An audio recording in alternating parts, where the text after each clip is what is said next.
listening to. You're listening to America's Web Radio on the America's And this is live radio, folks, and sometimes it just doesn't go as planned, but that little initial thing you heard there hopefully was supposed to run in with my music, but you know what? That's okay. You get the gist. So welcome one, welcome all. There we have got a plethora of things that we could go over today, that we could talk about, that we could do. I had a pretty what I think was an interesting, entertaining show planned out for today, but I am completely going to deviate from it because I just over the weekend, sometimes, folks, I get on my motorcycle and I go for a ride. That is my therapy. That is my get back to, one with with nature, one with the road, one with my mind. I trained for a long time, some of you know, in the martial arts and Eastern philosophy, and there is something to be said about not just your physical capability or taking care of your physical self, but there is your mind and your body, not just the body, like I said, the mind and your spirit must be fostered and taken care of as well. And so sometimes, that's what the motorcycle does for me. Get out on the open road, and it symbolizes freedom and liberty to me. And sometimes I'll come up with things, and a lot of the things I come up with for this show happen while I am riding a motorcycle. That's usually sometimes when I'm by myself and not riding with a group, because when I'm riding with a group, I'm busy entertaining them because we all have chatterboxes on our helmets. And boy, we could probably do a whole show with some of my rider buddies if I brought them in here and talk about some of the things that we get going in conversation while we're riding our motorcycles. It's quite funny and entertaining. But anyway, so I will come up with some things in a lot of time. So I had a couple of topics and a couple of shows planned out for today, but I'm going to deviate because one reoccurring theme that I just keep seeing right now, and it's just driving me a little nuts, but is this: are we losing faith in America? Are a lot of people just getting down on America? Are you losing faith? And that question has been bugging me this weekend. And I want you to know, America hasn't lost faith on you. America hasn't lost faith on her people. And America never will. Now, can America fall because of 2% of the population that is running around that wants tyranny? 2% of the population that doesn't give a rat's you-know-what about black lives or white lives or brown lives or yellow lives or this life or that life? They don't care about that. They care about one thing and one thing only, and that's Marxism. They want to destroy capitalism. Folks, we have so many things right now that are anti-American, and I'm afraid a lot of you just don't know it. So many of you are married to a political party that you can't really see what's in front of your face, which is a group of people trying to destroy this country. And it's a small group. We're talking maybe 2% of the population. So are we, the 98% or so, are we going to sit by? And because we're afraid, because this 2% has a loud voice, and because the media is on board with this 2%, and why? Why is the media on board with this 2%? Why are the Democrats on board? Why are they giving voice? Why are they giving fodder? Why are they making the 2% sound like 100% or 90%? Why? Well, it's because they all have an agenda. The media has the agenda. The Democrats have an agenda. And I guess many of you out there who are married to the letter D have been convinced that your purpose in life right now is to get rid of Donald Trump. And my gosh, people, step back and listen to yourselves. Donald Trump is one man who's been in office for 3.5 years.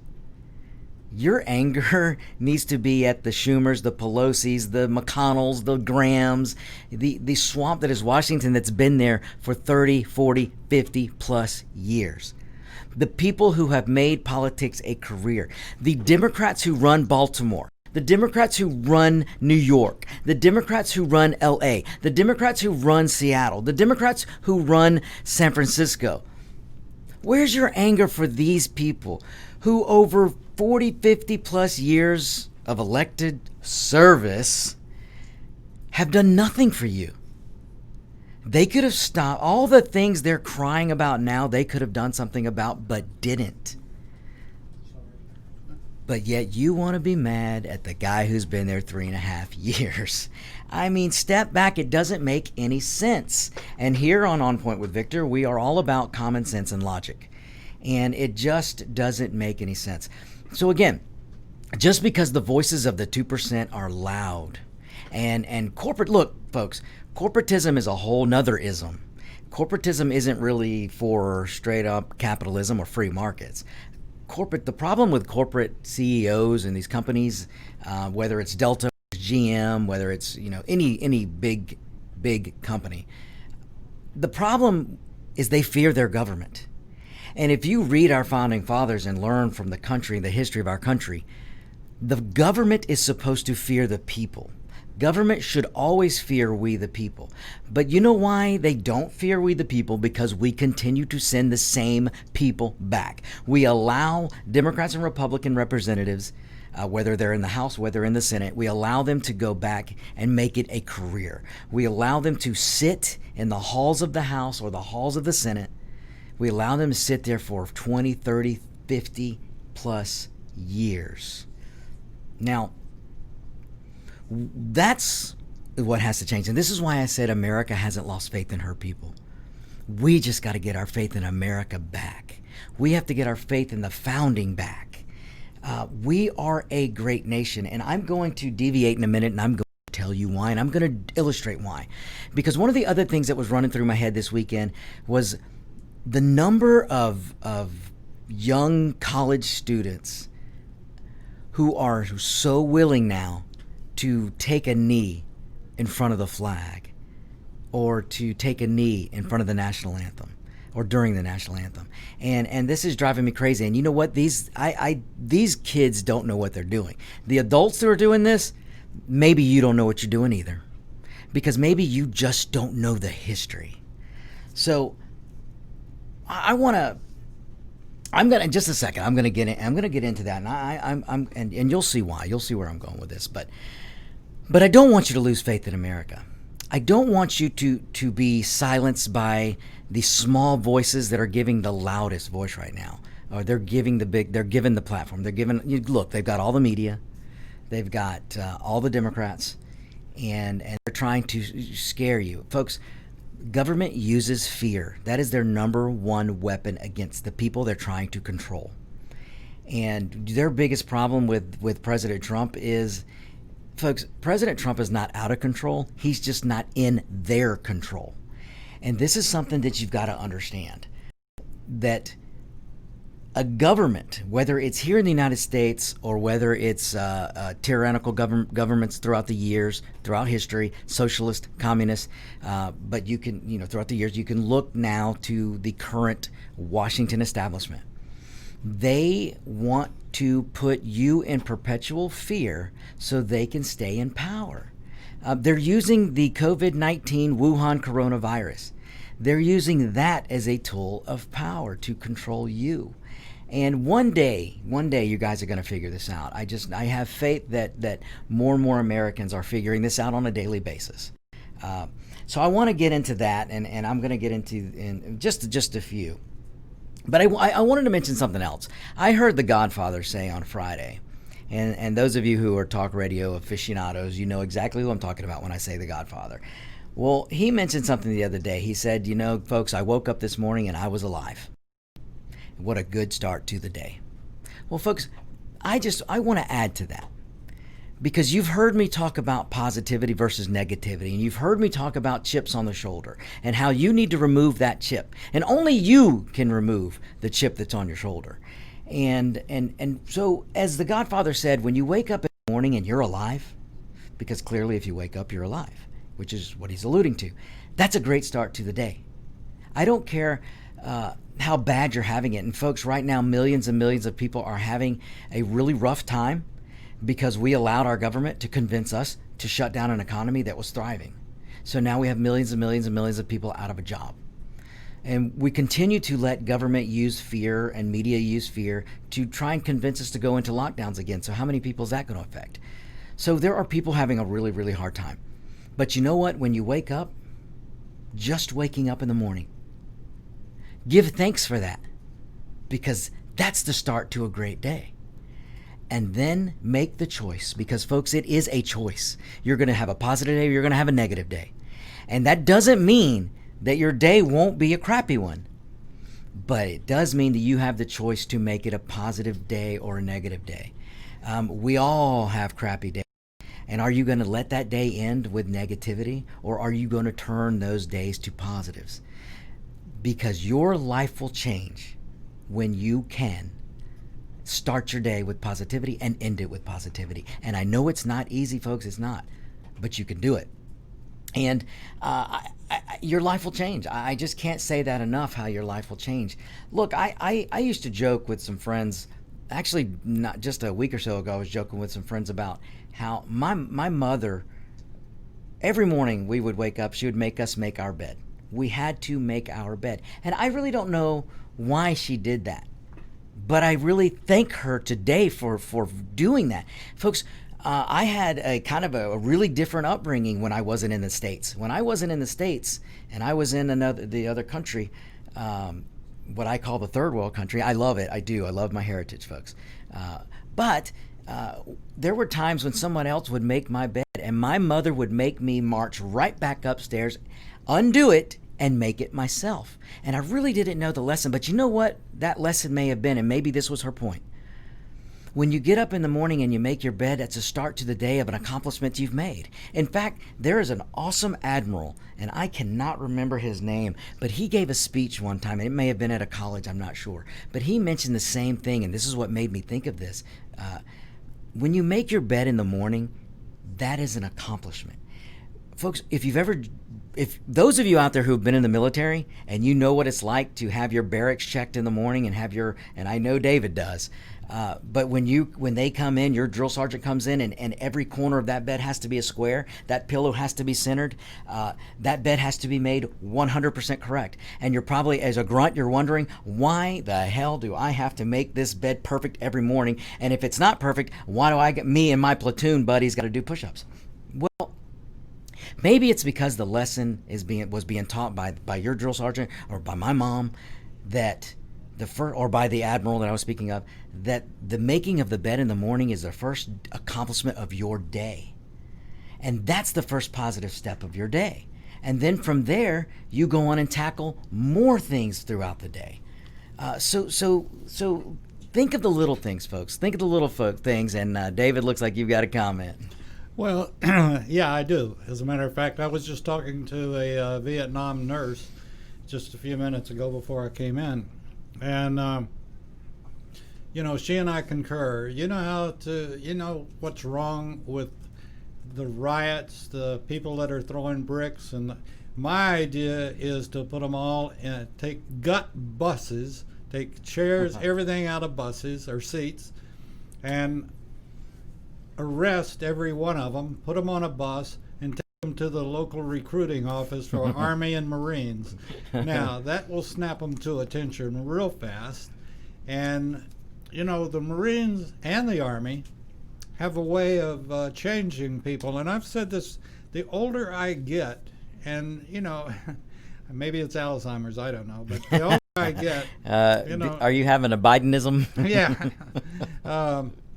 You think back over your time, the time I spent on active duty and stuff, and you wonder, just like you said, why the hell does this bed have to be made every morning? Right. And then you'll find, why the hell do we have to do this, or why do we have to do that?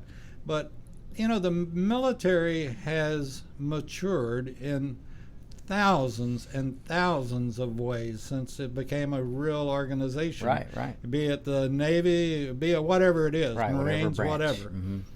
And you get out and, like they teach you, one in the Army or Marines, is that if your sergeant or platoon, your first lieutenant or your lieutenant, platoon lieutenant says drop, you drop. Because you don't ask why. No, you don't stick your head up and say, what did you say? You just assume that you do it because, and they drill this into you, because a bullet might be coming right for your head. Right. And so you drop, and when you're ordered to do something, you do it. And that's where you know, your mother doing what she did. I've never met your mother, but I certainly respect her. Did she wear one of those Yogi Bear hats? She wore a few things, but I don't think I ever saw her wear one of those hats. You didn't see her in a drill sergeant and a drill hat. sergeant hat, but boy, she could have. She was the drill sergeant of the family, but this is lessons. we all need discipline. Absolutely. And whatever kind it comes, whether it's from your parents, your grandparents, and this is the problem today, that they're really identifying these people. You know, they come from broken homes. They have no father influence. Right. They may not even have a mother influence. A mother may have dumped them off at their grandparents that have already raised their kids once. Right. And so my only answer is, and like one of my colonel friends told me, it may be that the Army or Marines might not want them. They might reject them. But well, it's possibly true. You know, I have a very good friend as well in the Special Forces, and he made a similar comment. We don't want them. Yeah, well, I was at the end of the draft, and they had started the lottery up, and/or some of us volunteered, and it was amazing. You thought, how could anything not make it in the Army? I mean, it's pretty simple to put the right foot, but some of these poor guys that were drafted didn't know their right from their left foot. Oh, literally.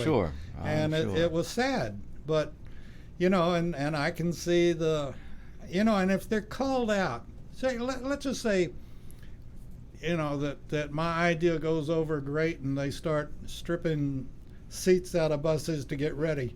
And the scenario is, that, okay, well, we're not going to take all of them.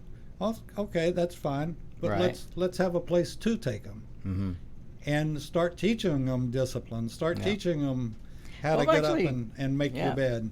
I've actually talked about that. That's not a bad idea, and it may be something to look into in the future, because as David mentioned, we do need discipline. I've mentioned before these morons that are out there in Seattle, the CHOP or Chaz, and these other rioters and looters.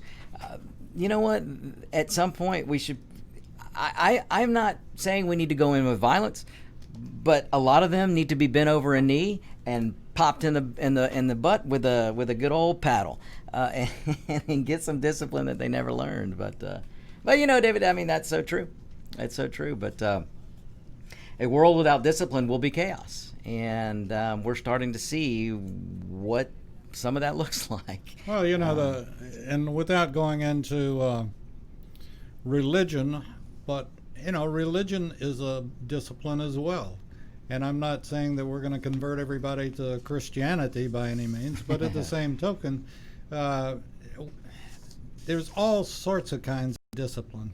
Right. And, some of us are disciplined to get up very early in the morning. Mm-hmm. And some of us like sleeping in. But or some of us disciplined to stay up really late. Really late. Yeah. But, it's discipline is the key word to everything, in my opinion. Absolutely. That's so true. If just like when you had your band, when I had my band, the discipline of learning how, oh, Mom, do I have to go practice? Or when I was playing the trumpet, you had to have discipline that you were going to sit down and practice that sucker for 30 minutes a day, come hell or high water. Right. And the days that you wanted to do it the least were the days that mattered the most. Yep. I mean, they really were. But, speaking of discipline, I'll deviate here for a little bit. I'm sure everyone saw because this has been going around social media and it's all over the news, the couple that, and I don't even remember where this was, but the couple that defended their home, these protesters, and I'm using air quotes, tore down a fence and broke into a gated neighborhood and decided they wanted to march through, and then they stopped at a house that had a sign that said no trespassing, and started screaming at the homeowners and yelling, and even yelling that they were going to kill them and their pets. Well, the homeowner came out with his wife, and the homeowner, the husband brandished a AR-15, and the wife a what I couldn't really tell, maybe a Walther pistol. I just want to say, first of all, it's our God-given rights to protect private property. But I would also like to say, when I saw the video and I saw the pictures, I would like to recommend that couple, which I can't remember their names, please go get training, because they look like they had never held a gun. They look like that they maybe went out, or they sent the butler out to get some weapons for them because they were afraid the rioters and looters may come to their neighborhood. And then the rioters and looters came to their neighborhood, and so they opened the box and took out the weapon and went out in the front yard. They had horrible technique. It looked to me like the first time he ever held a gun, and it looked like the first time she ever held a gun. So I would just like to recommend, please get some training, and if you have trouble finding some, please don't hesitate to look up our radio friend, Harold Lanier.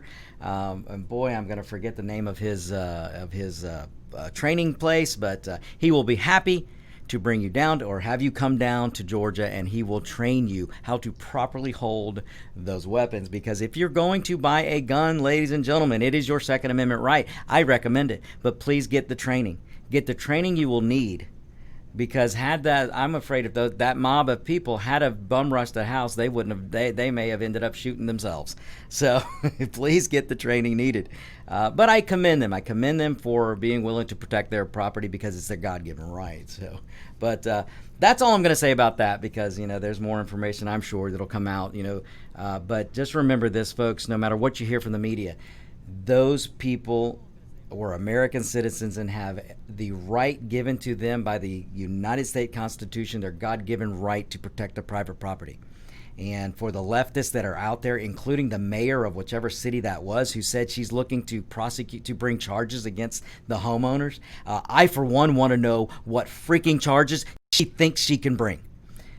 Because it is spelled out in the United States Constitution. Well, they didn't fire a round, did they? No, they did not. They Okay, did so not. They just brandished the weapon on their private property, and you know what? It worked. That crowd moved right along. Once they said some awful things and yelled some awful things, and they moved along. And so, look, I would have probably taken the coward's approach. I would have opened my window up, stuck my AR-15 out the window, and popped a round off at their feet and said, "We're not staying here, folks." Honestly, David, that really isn't the coward approach. And this is why I want them to get training. Coming out into your front yard and holding your weapon, and especially when you don't know how to hold it, really isn't going to do you any good. You don't have any vantage point.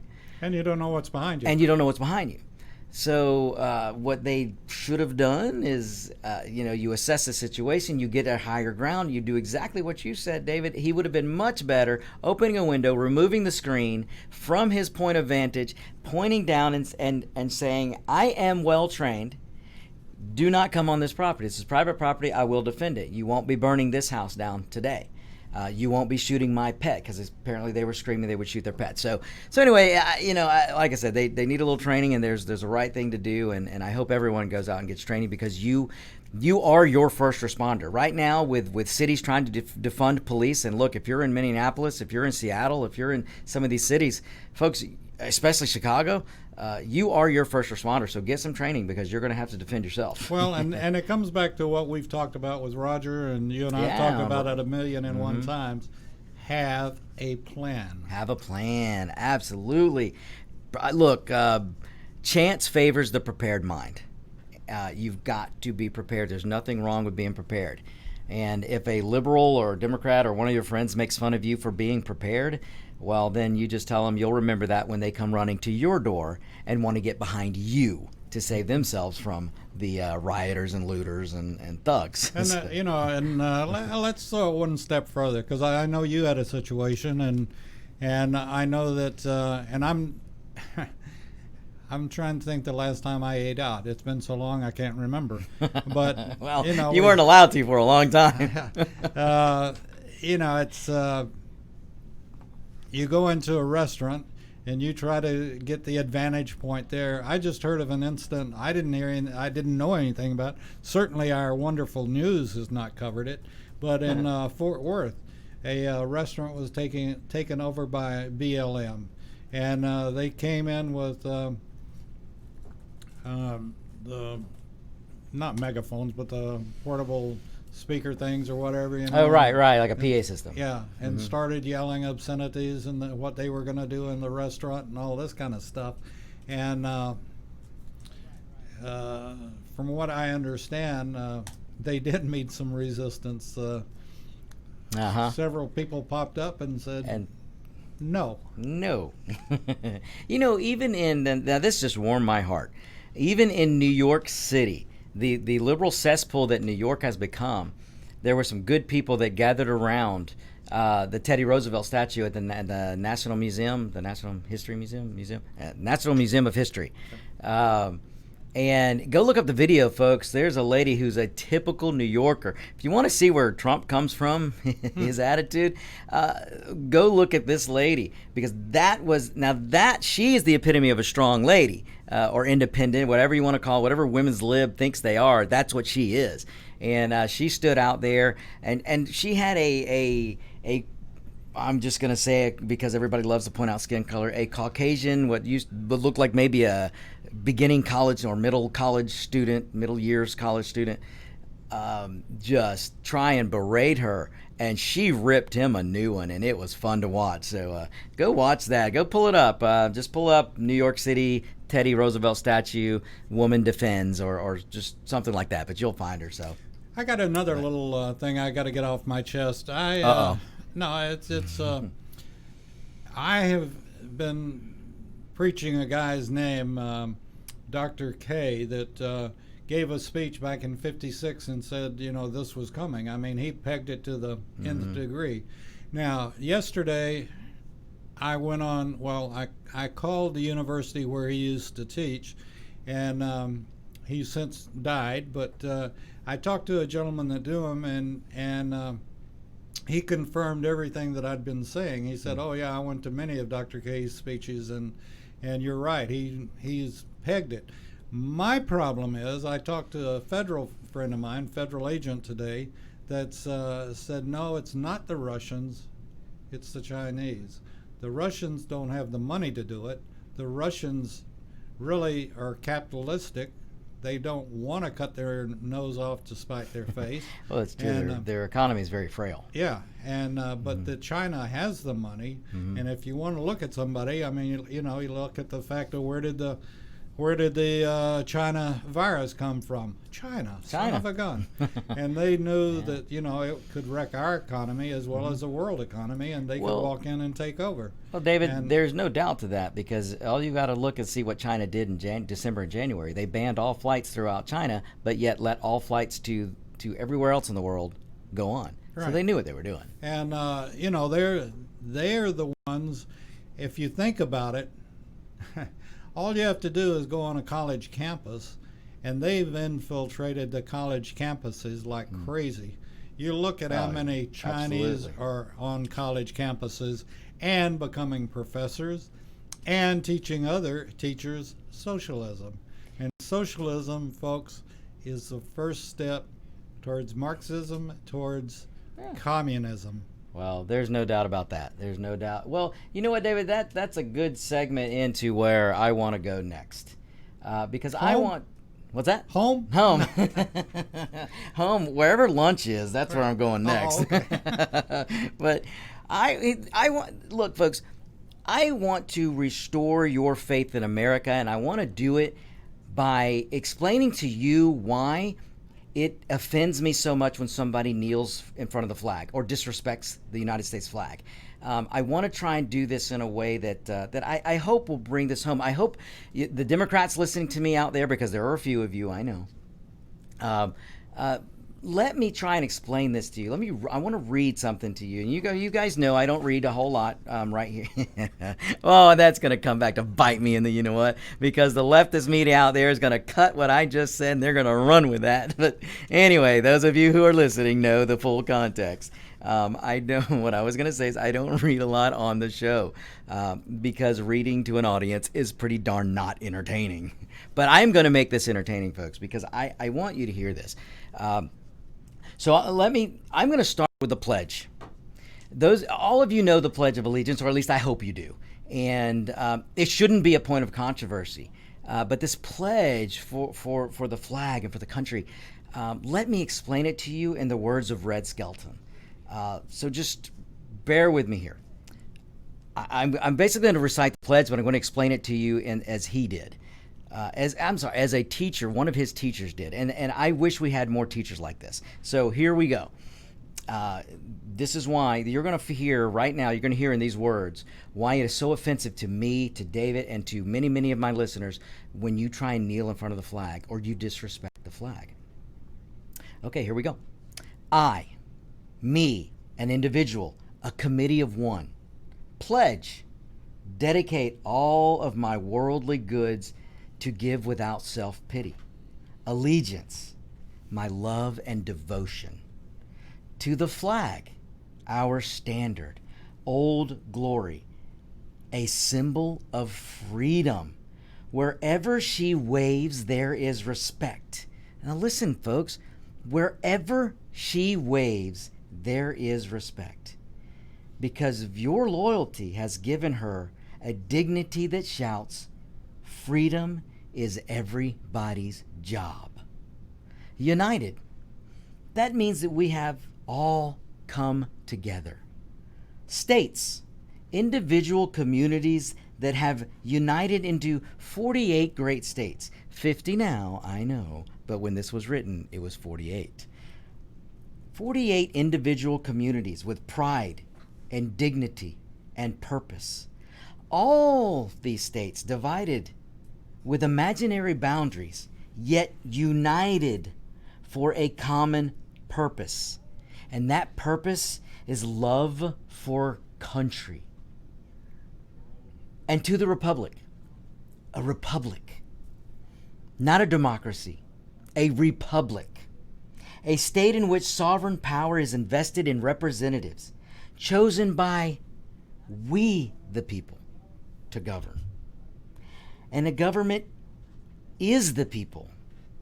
And it's from the people to the leaders, not from the leaders to the people. No other country can say that, folks. It's from the people to the leaders, not from the leaders to the people. For which it stands, one nation, meaning so blessed by God, indivisible, incapable of being divided, with liberty, which is freedom, the right of power to live one's own life without threats, without fear, or some sort of retaliation. Did you hear that, folks? Liberty, which is freedom, the right of the power to live one's life without threats, fear, or some sort of retaliation. And justice, the principle or quality of dealing fairly with others. For all, which means it is as much your country as it is mine. Now, folks, when that was Red Skelton, look him up. Really, really interesting guy. I don't even know if he had an education past 7th grade, but an interesting guy. Look him up. And after he read that, after he recited that, he said this: since I was a small boy, 2 states have been added to our country, and 2 words have been added to the Pledge of Allegiance. And those 2 words are under God. Now, wouldn't it be a pity if someone said that this is a prayer and should be eliminated from schools? A pity that would be. So think about that, folks. Think about it. Now, that is one reason right there why the flags mean so much to me and to many others like me and to many Americans. But I'm not going to stop there. I guess we're going to take a break here. We'll take a quick break. And when I get back, you know what? We're going to blow by this break. We're on a roll. This is what's great about live radio, folks. We can make executive decisions. Well, David the Legend can make executive decisions. I don't want to stop there, folks. I want to get into a story. I want to get into a story about the national anthem. Now, folks, it irks me to no end when people kneel.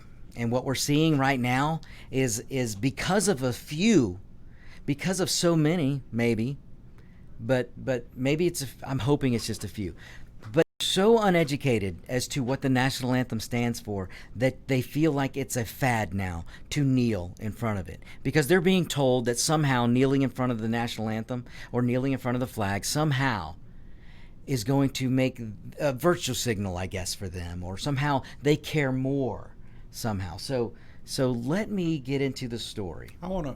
Oh yes, go I want ahead. to interrupt for 1 second. While you're telling your story and talking about this, and all the time you were talking about, and I remember when Red Skeleton came out with that. Mm-hmm. Folks, keep in mind, less than 1% of our entire nation ever serves in the military. And they're the ones that are keeping you free. They're the ones that have kept you free. They're the ones that have raised their hands to put their life on the line for you. Mm-hmm. So what have you done? Yeah.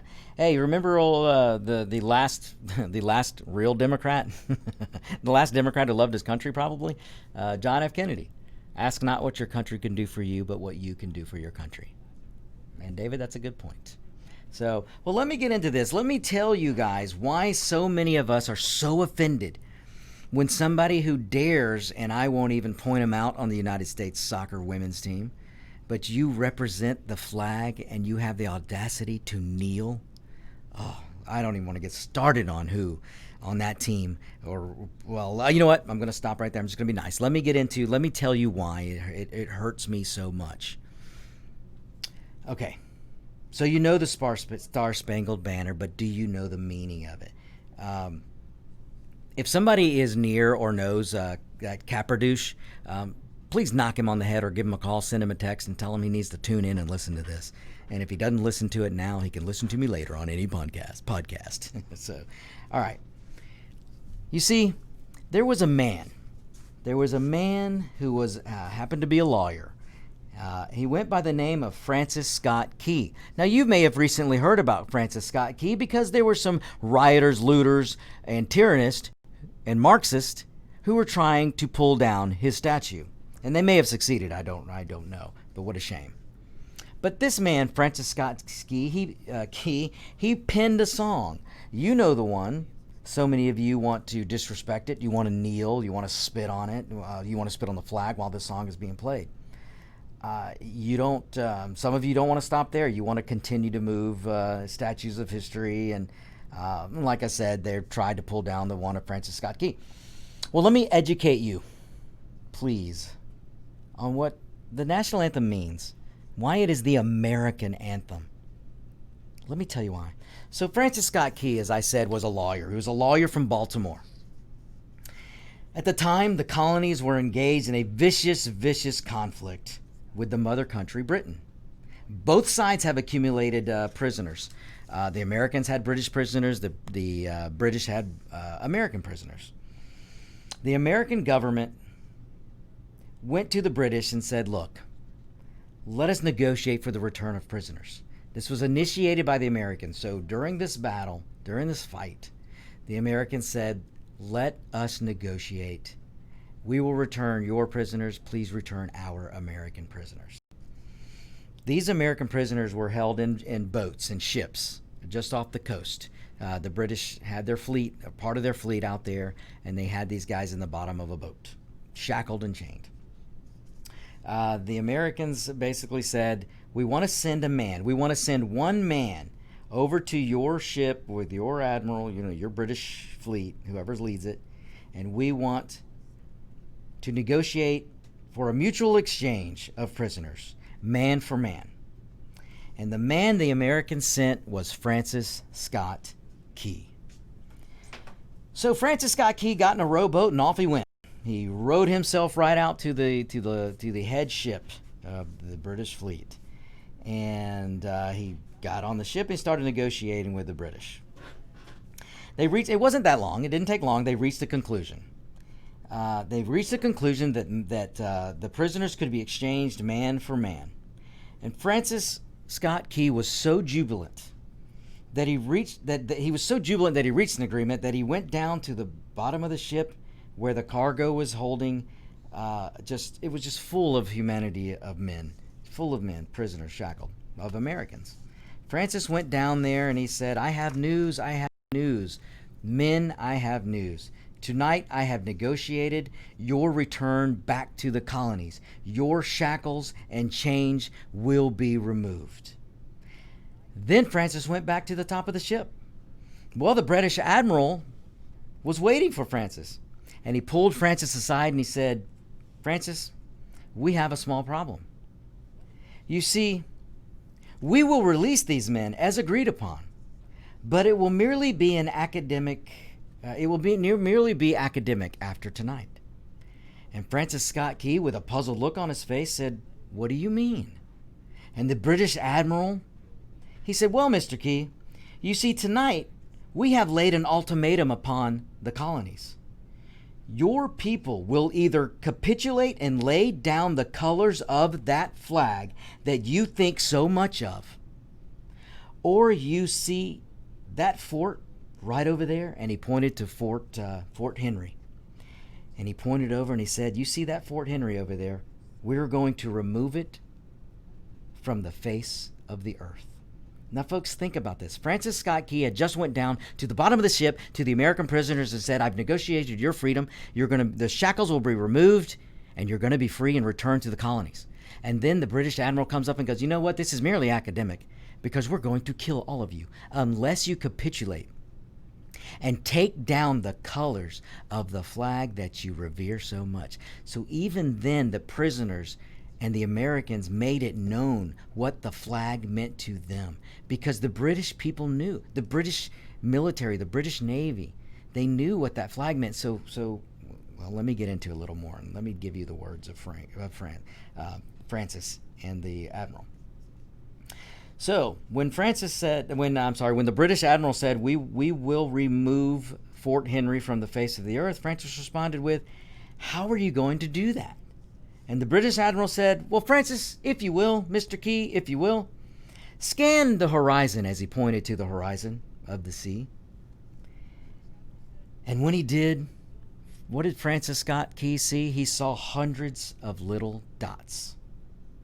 And the admiral said, those little dots you see are the entire British fleet. Now, folks, maybe I do need to tell you, but at the time, the British had the most powerful fleet in the world.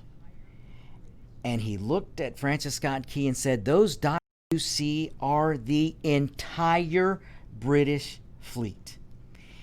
And he didn't stop there. The admiral looked at Mr. Key and he said, all of the gunpowder, all of the armament is being called upon. So all of the gunpowder, all of the armament in the British fleet is being called upon to demolish that fort. And he pointed again to Fort Henry. It will be here, the fleet will be here within striking distance in a matter of 2.5 hours. You see, Mr. Key, the war is over. These men would be freed anyway. Francis Scott Key said, he looked at the admiral and said, you can't shell that fort. That's a large fort that is full of women and children. You see, Mr. British Admiral, Mr. Key explained, this fort is predominantly not a military fort. It's a fort with many women and children. It's not predominantly military. And the admiral said, don't worry about it. We have left them an out. So the British admiral looked at Francis Scott Key as Mr. Key pleaded for the women and children of the fort.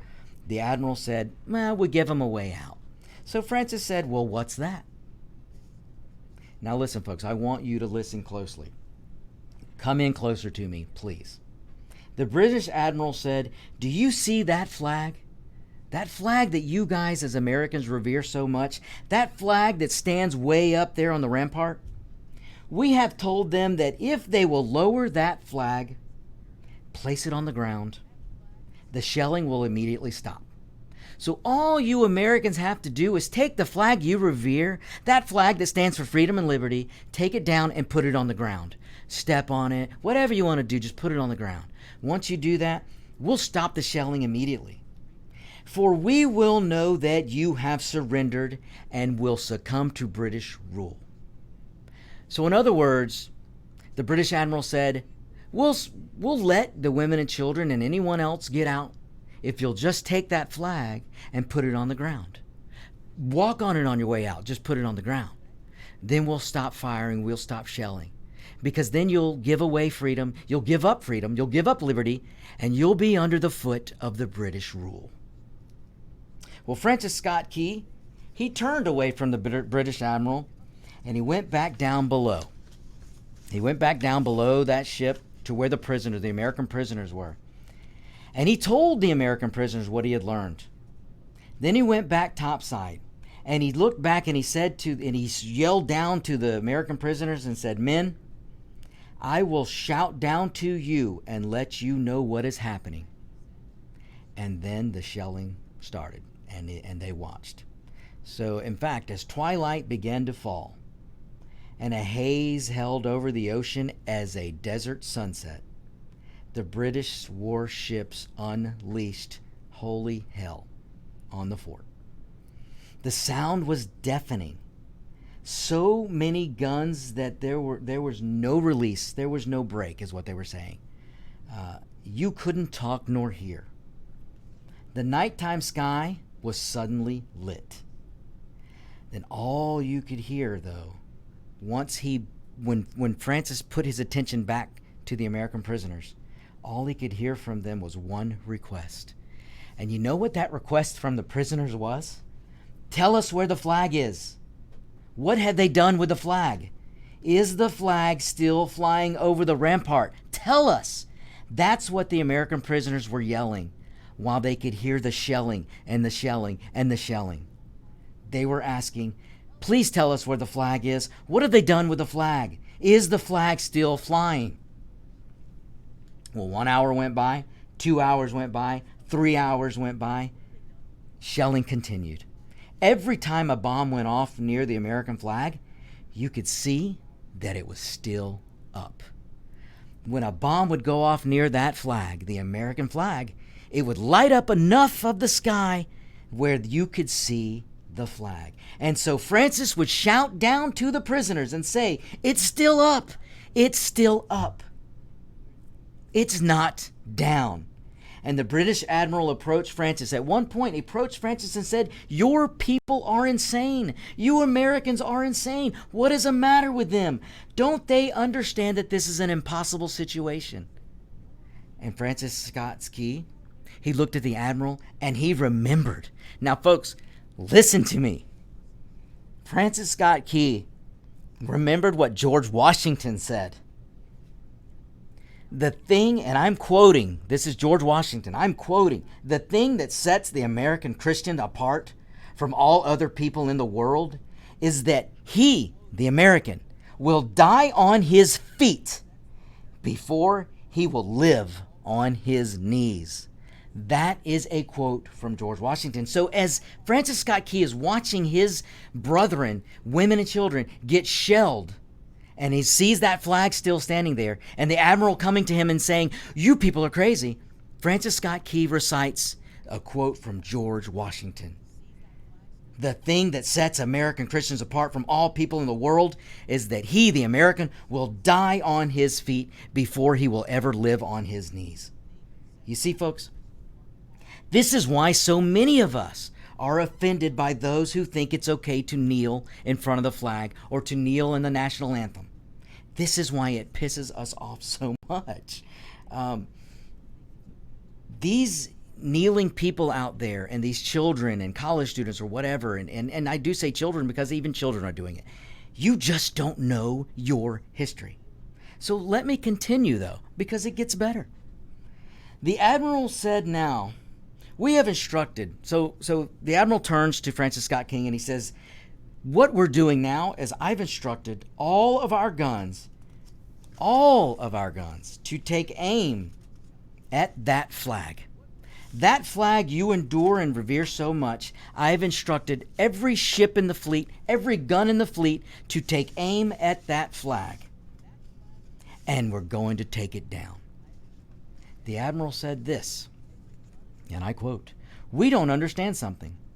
Our recon tells us," he actually said reconnaissance, "our reconnaissance tells us that we have hit that flag directly again and again and again and again, yet it still flies. But now we will bear every gun down on that flag to take it down."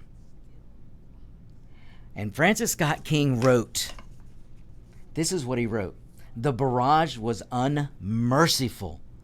The unleashing of the guns that the British put at that rampart and at the flag was unmerciful. Now all he could hear from the prisoners, because Francis Scott Key would continually go and look and see what the prisoners were doing, the American prisoners. And you know what they were doing at this point? They were all praying. Now I know you're asking, what prayer could they possibly be asking, or what prayer could they be doing? Well, let me tell you, it was simple.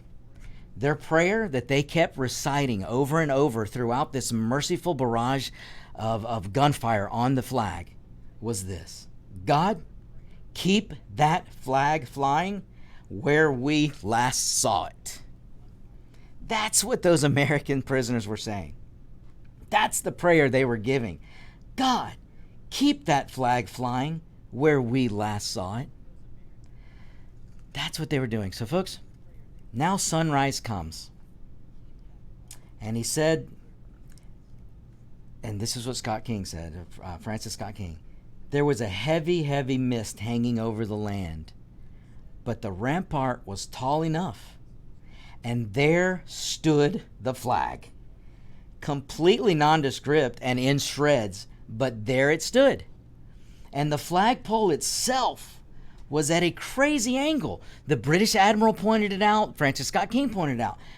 What angle, what a weird angle this flag was at. But you know what? The flagpole, what a weird angle the flagpole was at. But you know, the flag was still at the top. It was torn, it was shredded, but it was still at the top. So you know what Francis Scott Key did? He immediately went to the fort, got back in his rowboat and went over to the fort to see what had happened. And what he found was that the flagpole and the flag that had suffered so many direct hits, and what he found was it had fallen.